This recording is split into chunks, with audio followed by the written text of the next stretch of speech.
A esta hora, la información es para ti. Mi salud, mis derechos, en Cooperativa. Un programa de servicio con las preguntas, las respuestas y los temas de protección, cobertura, auge y garantías. Mi salud, mis derechos, en Cooperativa. Conduce Cecilia Rovaretti. Invita FONASA, Gobierno de Chile. Hola, muy buenos días. Gracias por acompañarnos. Le damos la bienvenida a la directora de FONASA, la doctora Janet Vega. ¿Cómo estás, Janet? Buen día. Hola, buenos días. Bueno, el otro día, y todavía lo estoy escuchando en la promoción, el semanario Cambio 21, con una portada bastante así como wow. Dice, FONASA en la UTI, 2 millones en lista de espera. Yo dije allá, bueno, esto lo vamos a tener que conversar con la directora de FONASA, a ver cómo nos explica este titular que es como impactante, ¿no? Sí. 2 millones en lista de espera. Y después adentro, ya en el artículo, dice FONASA, la ISAPRE de los pobres. A ver si podemos aprovechar entonces esta mirada periodística sobre la realidad de la salud en Chile o de este aspecto para, si quieres aclarar algo, ¿de qué hablamos cuando decimos 2 millones en lista de espera? 2 millones de personas. Eso es enorme. Sí. Bueno, lo primero, decir de que a mí me parece que es injurioso para el 80% de los chilenos que están en FONASA que les diga que su asegurador es el asegurador de los pobres. Me recuerda a un ex director de FONASA que decía que FONASA era el seguro de las nanas. Es tan agraviante como eso. Entonces eso es lo primero que me gustaría decir. A mí me parece que hay que tener mucho cuidado con el lenguaje porque el FONASA es quien asegura a la gran mayoría de la población chilena. Lo segundo es que... Y usar la palabra pobre o nana, como tú cuentas, como sinónimo de algo despectivo o menor, ¿no? Absolutamente despectivo. ¿Ah? Yeah. Eso es lo primero. Lo segundo, decir que también hay un cierto desconocimiento de la publicación en el sentido de diferenciar la función de seguro de la función de provisión de servicios.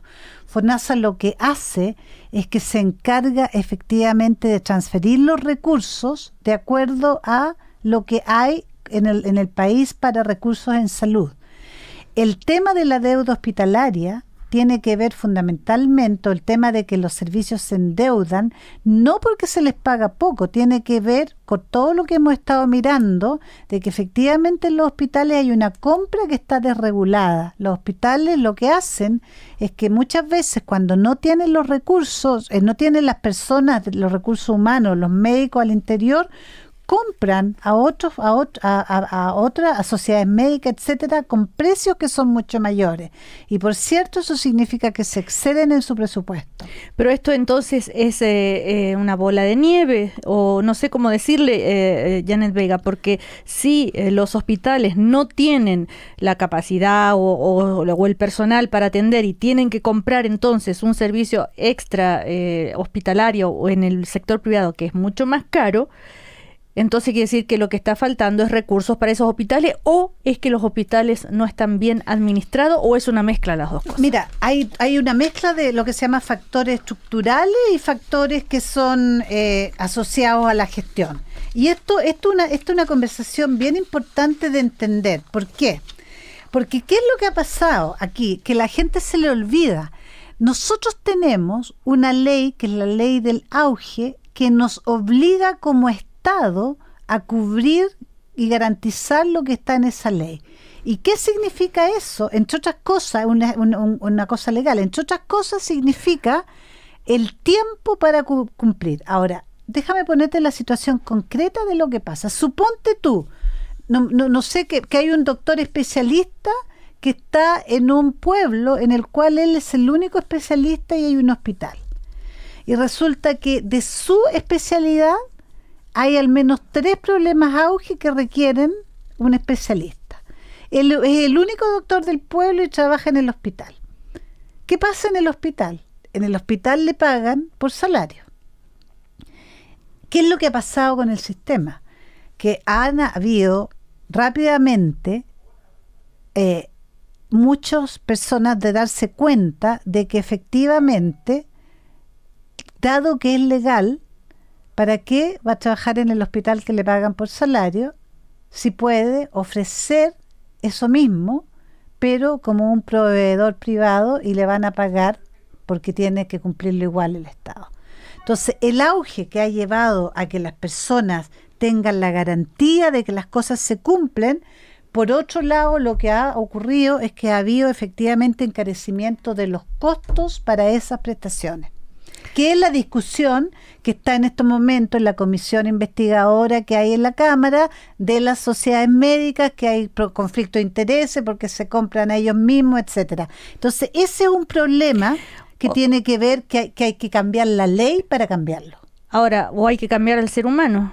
O hay que cambiar al ser humano. Como al ser humano es difícil cambiarlo, lo que vamos a tener que hacer es efectivamente cambiar un artículo de la ley que está de la ley de reforma del 2005, que en el fondo centralice la compra, que es lo que nosotros en FONASA estamos diciendo. Nosotros nos podemos hacer cargo responsablemente de que esto no ocurra, pero para eso hay que restringir la facultad de compra que está en la ley de los hospitales. En otras palabras, tenemos que comprar nosotros, si es que el hospital tiene que proveer. Bueno, pero pongamos el caso, este hospital que tú dices que hay un solo especialista y tiene 3 personas en espera que tienen que ser atendidas más que en espera por el plan auge sí o sí. El hospital tiene ¿Qué van a hacer si cambian la ley? ¿Cómo va a funcionar? Lo que pasa es que es muy distinto negociar con el doctor que está en la esquina a que FONASA negocie con todos los prestadores públicos y haga licitaciones al año para licitar lo que efectivamente se requiere comprar, que no es posible proveerlo en el sector público, por una parte. Y por otro lado, lo segundo es que esto responde a una política de recursos humanos y de remuneraciones, que es lo que hemos tratado también a través del programa de gobierno de la presidenta de ir avanzando. Estos 4.000 especialistas que se están incorporando, este cambio en la modalidad de pago, por ejemplo, de los médicos generales, la incorporación de médicos en consultorio, etcétera, responde a eso. Pero Janet, en vez, yo podría decir, bueno, pero ahí ustedes van a licitar, ¿verdad?, a prestadores, van a gastar recursos, porque esos recursos nos van a fortalecer a ese hospital para que tenga 2 especialistas más. Nosotros tenemos los recursos. FONASA tiene los recursos. Lo que pasa es que los recursos humanos no están disponibles. Tenemos en estos momentos vacancias en muchos de los hospitales y incluso en los consultorios.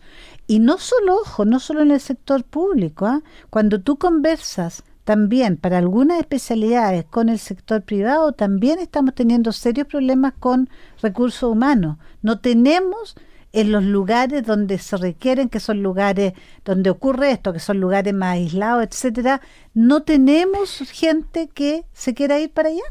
Bueno, pero insisto, si se aprueba esa ley, tú me dices, FONASA va a licitar y va a tener otros precios a prestadores. Esos prestadores va a haber que pagarles para que atiendan en ese lugar a esas 3 personas. Ese dinero no puede ir vía hospital, que contrate otros 2 especialistas a ese nivel. Nosotros como FONASA lo que contratamos son prestaciones. Nosotros contratamos la atención, contratamos la producción. Nosotros no contratamos recursos humanos. Los recursos humanos se contratan por otra vía. Por lo tanto, nosotros, si no están los recursos humanos, si no están los doctores, los especialistas, etcétera, no están. Y por lo tanto, lo que nosotros le decimos al hospital es, nosotros le pagamos porque usted produzca tantas operaciones, porque usted haga tantas consultas, pero la gestión de recursos humanos no es responsabilidad de nosotros. Vamos a escuchar a Miguel Bosé, ¿te parece? Sí. Y después seguimos con este tema bien complejo, interesante, que tiene que ver con los recursos para la salud pública. Por ejemplo, la deuda con proveedores, dice este artículo, alcanza a más de 250.000 millones de pesos. ¿Será así? Bueno, te diré por ahora con Miguel Bosé.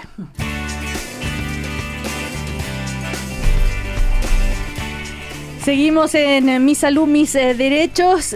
Recuerda que FONASA es el seguro público de salud que brinda protección financiera y cobertura de atención a todos los habitantes del país. Búscalos en Twitter, @FONASA. También tienen el Facebook, FONASA Chile. O también puedes llamarlos a su call center 600-303-1000 en cualquier momento, a cualquier hora, los 365 días del año. Bueno, Seguimos acá hablando de FONASA, de la salud, de los recursos, con la directora de FONASA, Janet Vega.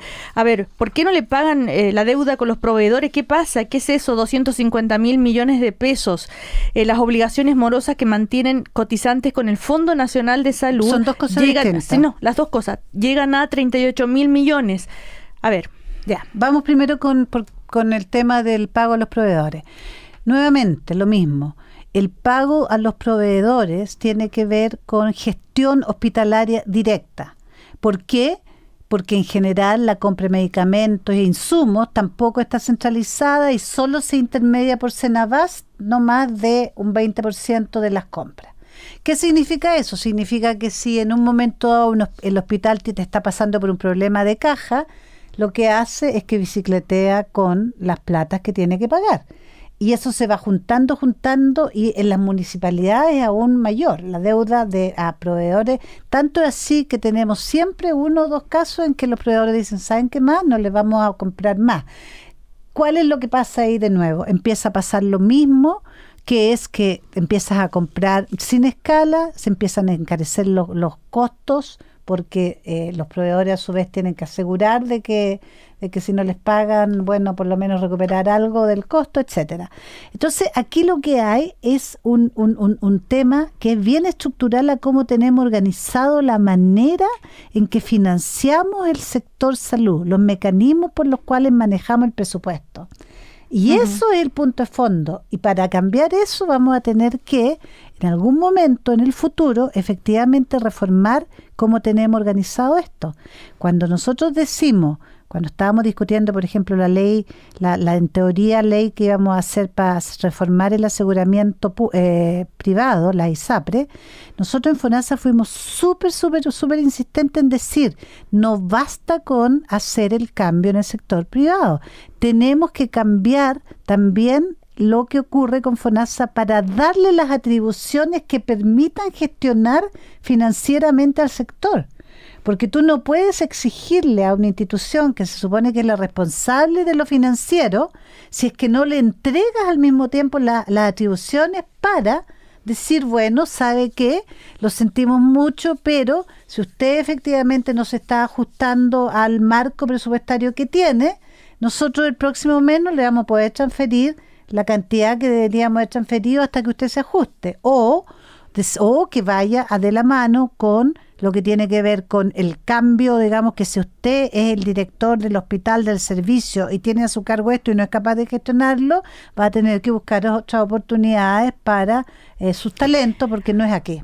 Pero eso por el momento no tiene que ver con, no es responsabilidad de FONASA, pero lo que nosotros... ¿Te gustaría que fuera? No, a mí lo que me gustaría, para ser súper sincera, es que la separación de funciones, que la función financiera efectivamente quedara más nítidamente definida como responsabilidad de FONASA. Eso es lo que, en resumen, ¿qué significa eso? Significa que esos articulitos que dejan abierta la posibilidad en estos momentos de comprar directo, etcétera, se cerraran. Y que efectivamente la gestión fuera la gestión de lo que tiene que ver con lo público, un poquito más ordenada. ¿Y se la puede FONASA dar abasto con todo eso? Bueno, la pregunta es al revés.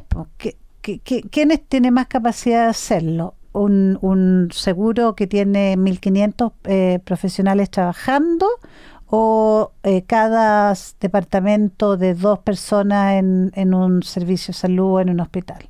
Que además no necesariamente, que no solamente hacen esto, sino que ven todo lo financiero, lo administrativo, etcétera. Bueno, Janet Vega, directora de FONASA, ¿qué pasa con las personas morosas, es decir, los cotizantes que le deben plata a FONASA? Bueno, aquí hay 2 tipos de situaciones. Hay una primera situación que es que nosotros recogemos las platas de las cotizaciones a partir de este año. Una de las razones, o sea, el 7%, y una de las razones por las cuales nos hicimos cargo de esto es porque efectivamente hay problemas que no necesariamente las personas declaran que se atrasan en sus cotizaciones, y los empleadores muchas veces se atrasan en las cotizaciones. Por lo tanto, hay una gestión de cotizaciones que nosotros, que tiene que ver con efectivamente fiscalizar, cobranza judicial, etcétera, de las cuales nos estamos haciendo cargo. Una segunda cosa es qué pasa cuando las personas van a un hospital, por ejemplo, y tienen que pagar parte de la atención, por ejemplo, en el caso de las prestaciones auge, que a veces tienen que pagar 20% de atención, los casos que hay copago y no lo pagan.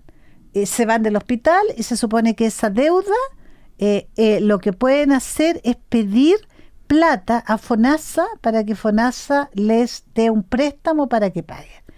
Y hay una morosidad, la gente no paga, se demora en pagar, etcétera. Bueno, eso efectivamente, tal como tú dices, asciende a 38.000 millones, pero no por año. Eso son el total de lo que hay de deuda acumulada. Eso es lo primero, porque en general eso es bastante irrelevante en un presupuesto que son 6 billones.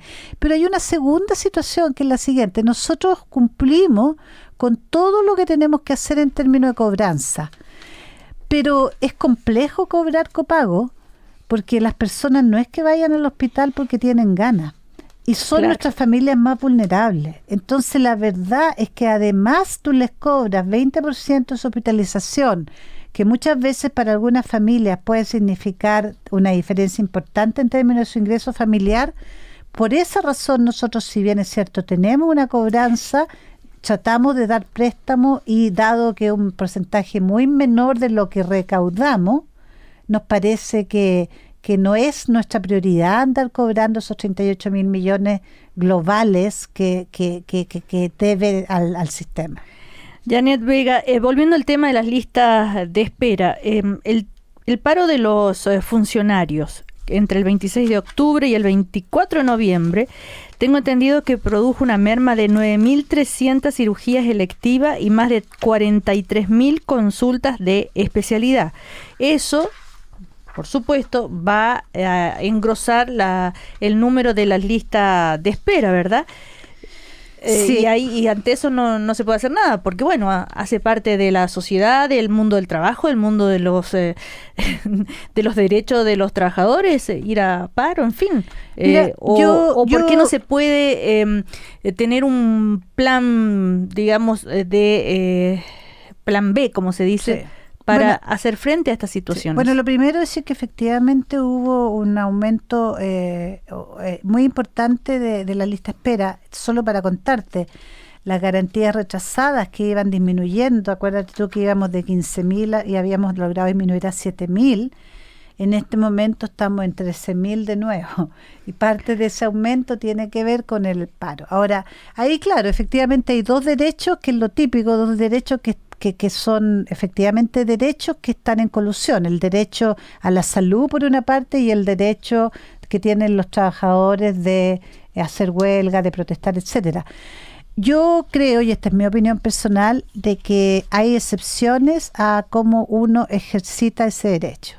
Y cuando uno ejercita el derecho manteniendo de alguna manera como de rehén a la población, me parece a mí que hay una discusión ética ahí que es compleja. O sea, yo no creo que uno pueda dejar sin atención a la gente de salud. Creo que es posible hacer un paro, pero tener 3 semanas sin atención, pero me parece que es excesivo. Pero están los turnos éticos y eso no da abasto para atender yo diría que los casos de la lista de espera. O sea, nosotros tuvimos, para ser bien sincera, nosotros tuvimos incluso lugares en que los turnos éticos incluso no se cumplieron. Entonces, eso es súper complicado de manejar.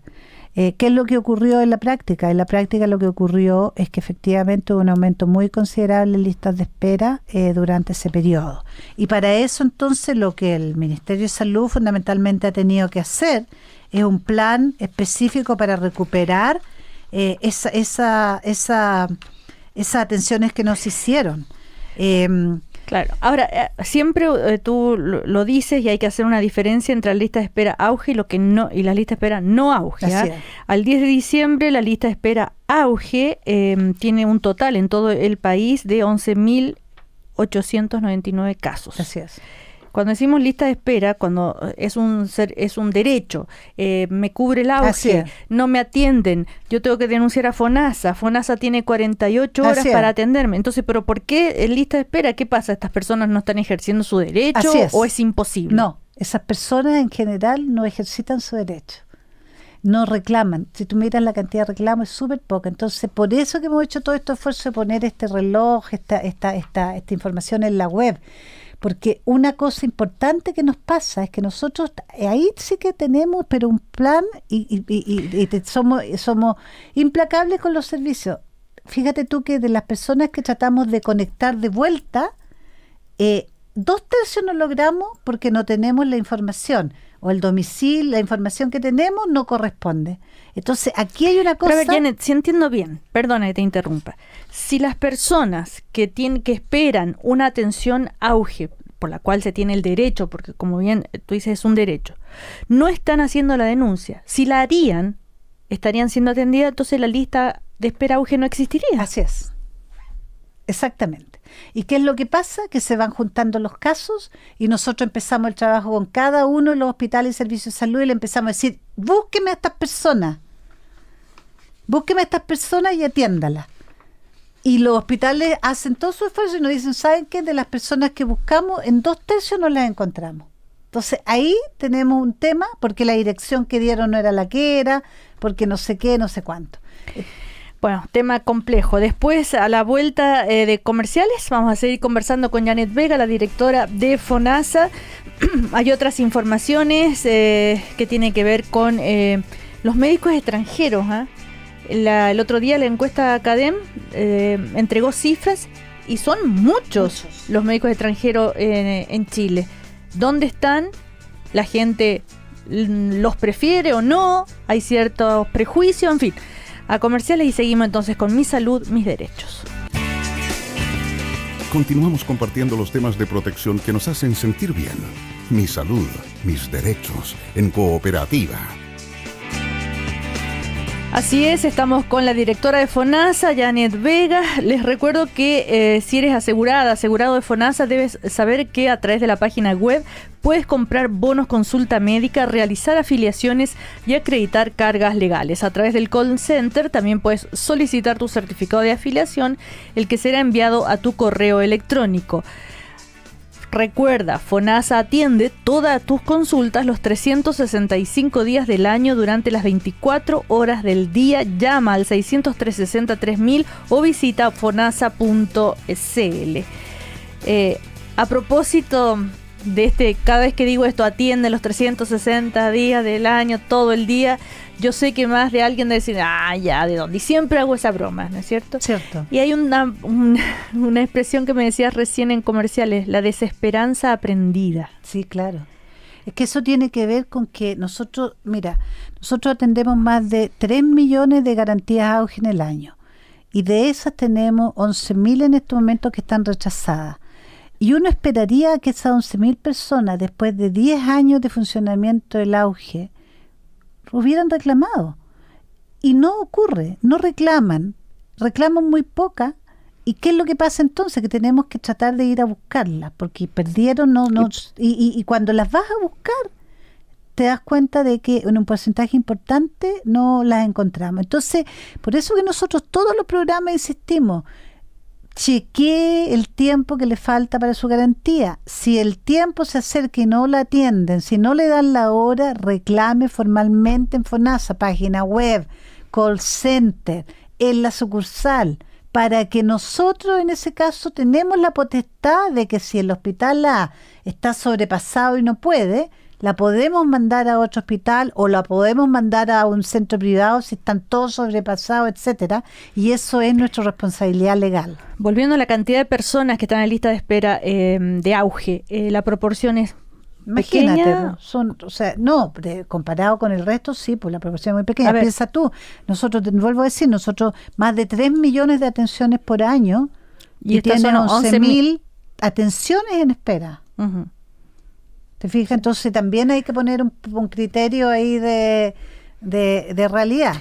Bueno, y la otra lista de espera es la no auge. La no auge. Esa es más compleja de resolver. Esa es más compleja de resolver porque tiene que ver con la lista de espera de todo.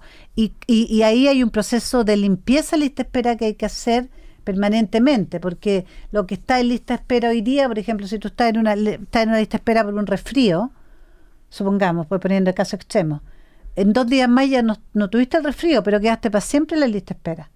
Entonces ahí hay un proceso de limpieza. Cuando tú empiezas a limpiar te das cuenta que realmente es mucho menos. Cuando te dicen, hay no sé cuántas personas esperando años, y tú al primer barrido que haces, sabes que es imposible, porque de esas cosas, la gran mayoría son cosas que son agudas.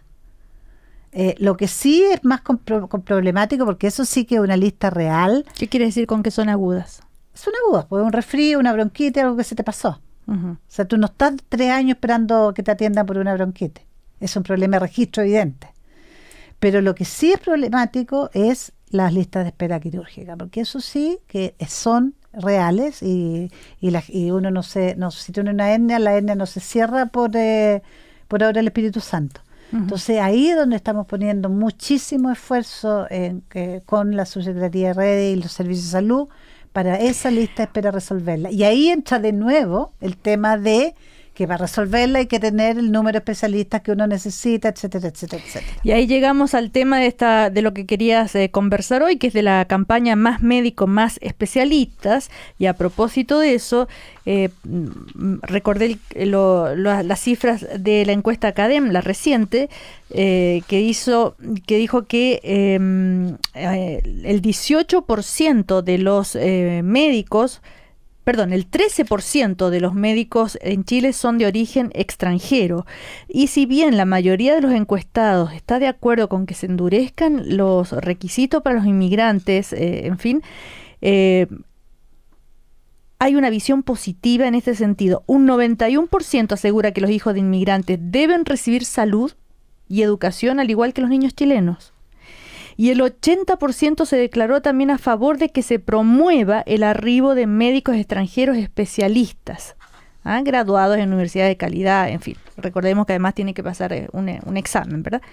Ahora, esta posibilidad de que lleguen médicos extranjeros puede ayudar a solucionar la falta de especialistas en los servicios públicos en Chile. Por supuesto, sin duda. Ahora, aquí yo tal vez me gustaría entrar en un debate un poquito más general. Mira, todo este debate de los inmigrantes es bastante xenófobo, porque en realidad cuando uno mira lo que ocurre, la gran mayoría de los inmigrantes es cosa de ver. O sea, si uno tiene un familiar que se fue a Australia, Estados Unidos, a no sé dónde, ¿quién es la gente que se va? Es la gente que quiere moverse, que quiere movilidad, que no le importa trabajar lo que tenga que trabajar para llegar o por razones familiares, claro, o por lo que sea. Es gente seleccionada en ese sentido. Por lo tanto, los inmigrantes, cuando uno los recibe, está recibiendo en general una población seleccionada en cuanto a trabajadores y todo. Entonces, toda esta cosa que los inmigrantes, que no sé qué, etcétera. Pero vamos al tema de la salud, sí, con los inmigrantes. ¿Qué pasa con la la gran salud? Mayoría que dice que sí, que tienen derecho los niños a recibir la salud y educación igual que los demás. Sin embargo, a propósito de todo este debate, hemos escuchado muchos testimonios de personas de otros países que dicen que en un hospital o en un consultorio le han dicho, ándate a tu país, ¿por qué te estás atendiendo en nuestro servicio? Como que encuentran que no es justo que la salud pública chilena atienda a los inmigrantes. Bueno, yo ahí quiero ser enfática. Ninguna persona que vive en este país no tiene asegurado su acceso a la salud. No puede un hospital no atender a un inmigrante. Es más, 2 cosas. Primero, nosotros en noviembre del 2014 ya firmamos un convenio con el Ministerio del Interior para que permitiera a los inmigrantes residentes en Chile acceder desde el primer día de atención médica a la atención médica, incluso cuando sus trámites de inmigración estaban. ¿Y eso qué significa? Que nosotros los afiliamos, y hay una manera de afiliarse a FONASA que es bastante sencilla. Nosotros los afiliamos, por lo tanto, el hospital que sea de Marte o de Recoleta, da lo mismo, porque cuando atiende una persona, nosotros le estamos transfiriendo los recursos. Pero eso no solamente en el hospital, en los consultorios. En los consultorios, si tiene inscrito una persona, si aunque la persona venga de la Luna, va a recibir su per cápita. Entonces no hay ninguna razón para que no lo atienda, porque esa persona le está dando los mismos recursos que se atendiera a un ciudadano chileno. Bueno, y respecto a los médicos extranjeros... Respecto a los médicos extranjeros... espérame, vamos, para que tomes aire, vamos a escuchar música. Denise Rosenthal, Cambio de piel. ¿Sabías que FONASA se modernizó y en su sitio web ya cuenta con 19 servicios en línea disponibles para sus más de 13 millones de asegurados?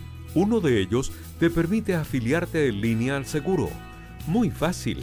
Para eso debes llenar el formulario que corresponda a tu condición de trabajador, dependiente, independiente o temporero y adjuntar los documentos en formato PDF o JPG. En un plazo máximo de 24 horas tendrás la confirmación en tu correo electrónico. Ahorras tiempo y dinero.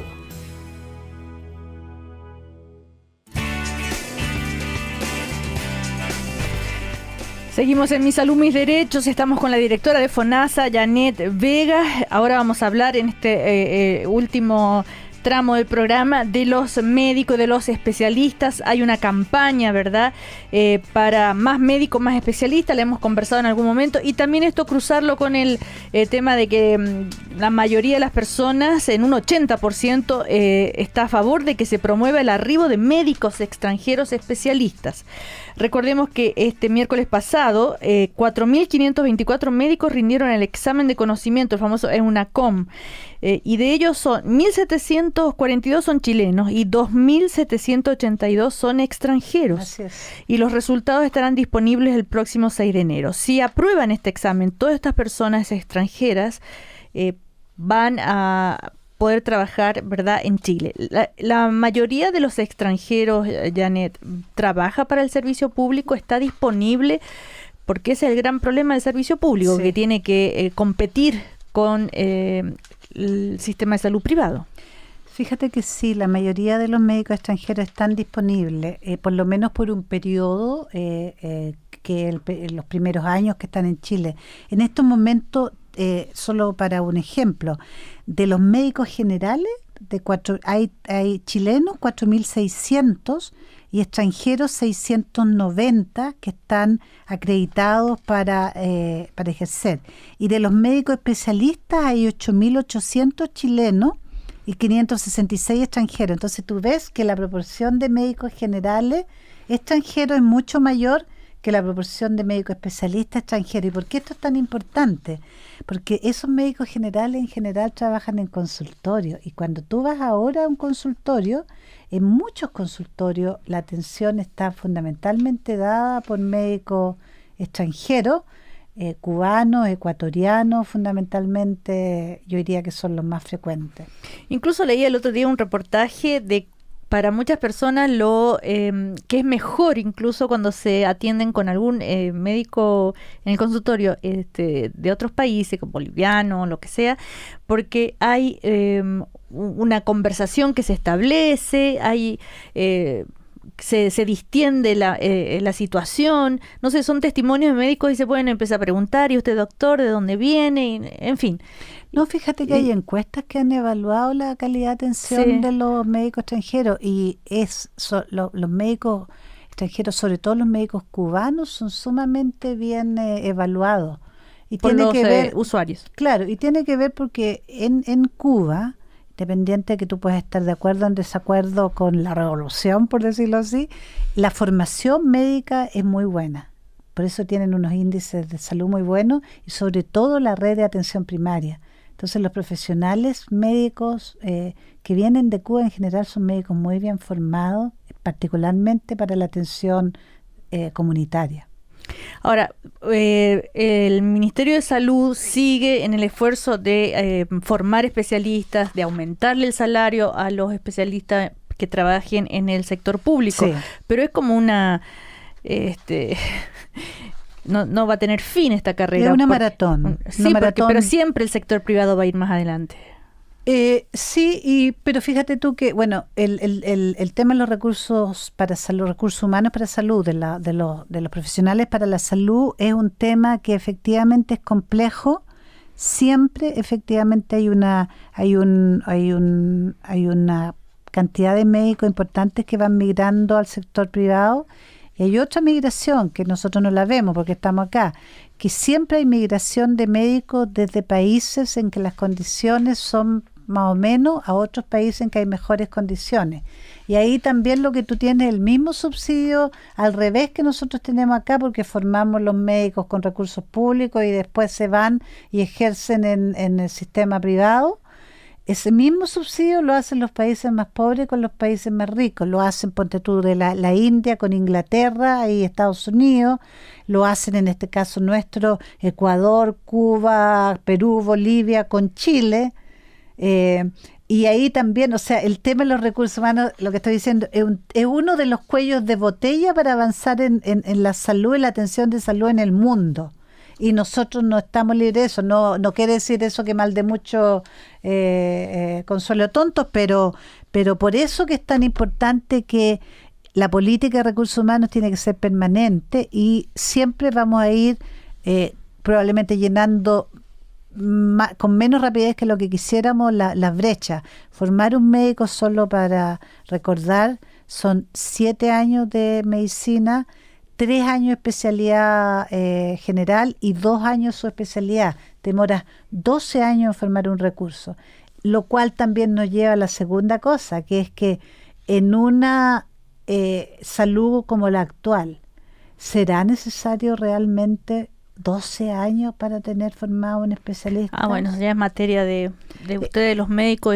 Sí, pero ¿sabes, Cecilia? Fíjate, nosotros como ciudadana y ciudadanos lo único que queremos es que sean buenos y que nos atiendan bien, por favor. Estudien lo que sea necesario, no estudien de más ni de menos, pero bueno. Pero ¿sabes qué, Ceci? Es que estas conversaciones son importantes. ¿Sabes por qué? Porque siempre uno cree que las cosas ocurren mágicamente y que no hay conexiones entre las cosas. Y al final responden a problemas que son un poquito más grandes, claro, y que hay muchas más conexiones. La conexión, si hay médicos o no hay médicos, tiene que ver con las listas de espera. Las listas de espera tienen que ver con, entonces contratamos más al sector privado porque no nos da el sector público. El contrato de gente en el sector privado tiene que ver con que los costos te aumentan, etcétera. Bueno, tema complejísimo, por supuesto. Volviendo al tema de actualidad que tiene que ver con los migrantes, tanto en el caso de los médicos como de las personas que tienen derecho a la atención en la salud pública chilena también, ¿verdad? Sí, ojo, aquí me gustaría aprovechar de decir que es súper simple. Mira, un inmigrante lo único que tiene que hacer es presentar la fotocopia de los documentos de identidad, ya sea del país de origen o si tienen carnet de identidad en Chile, en FONASA. Y nosotros, si es que no están con su visa en trámite, y llenar un formulario, le asignamos un número de identidad provisorio hasta que le den el carnet de identidad chileno, y ahí lo cambiamos. Uh-huh. Y a todos lo acreditamos en general como beneficiarios del tramo A, que tiene gratuidad completa en el sector público. O sea, además debe llenar esto que se llama el formulario tipo de carencia de recursos. ¿Eso es? Ese. Ya.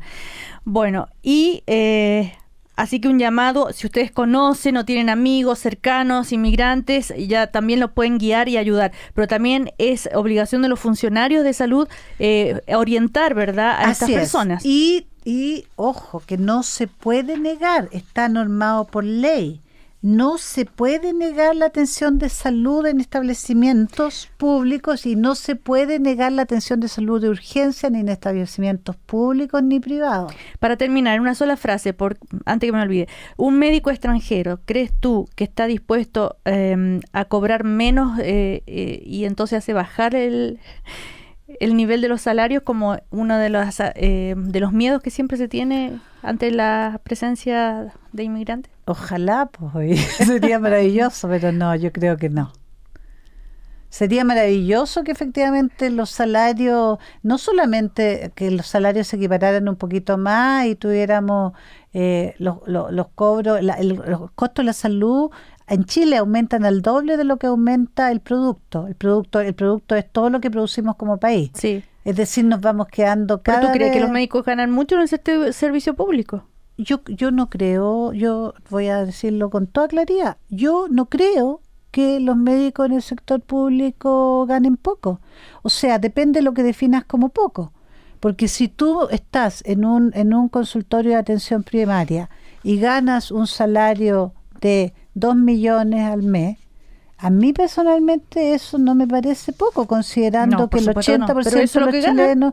En atención primaria, un médico que tiene trienio, algunos, ni siquiera mucho, gana entre 1.500.000 y 2 millones, sí, pues. Y en el hospital, un médico 44 horas también tiene un salario que o sea, no es que no están ganando 200.000 pesos, ni mucho menos. Los salarios, claro, lo que pasa es que tú, si eres un médico del sector privado y eres un médico bien reconocido, puedes ganar muchísimo más. Pero aquí volvemos a otra discusión que también es de fondo. ¿Por qué estudiaste medicina? Que yo creo todavía, probablemente estoy media pasada de moda, es porque tienes vocación de servicio público. Bueno, con esa reflexión cerramos Mi Salud, Mis Derechos. Gracias, Janet Vega, directora de FONASA. Hasta la próxima semana. Que estés muy bien. Chao. Igual, chao. En Cooperativa fue Mi Salud, Mis Derechos. Un programa junto a los temas de protección y garantías que nos hacen sentir bien. Mi salud, mis derechos. En Cooperativa. Una invitación de FONASA, Gobierno de Chile.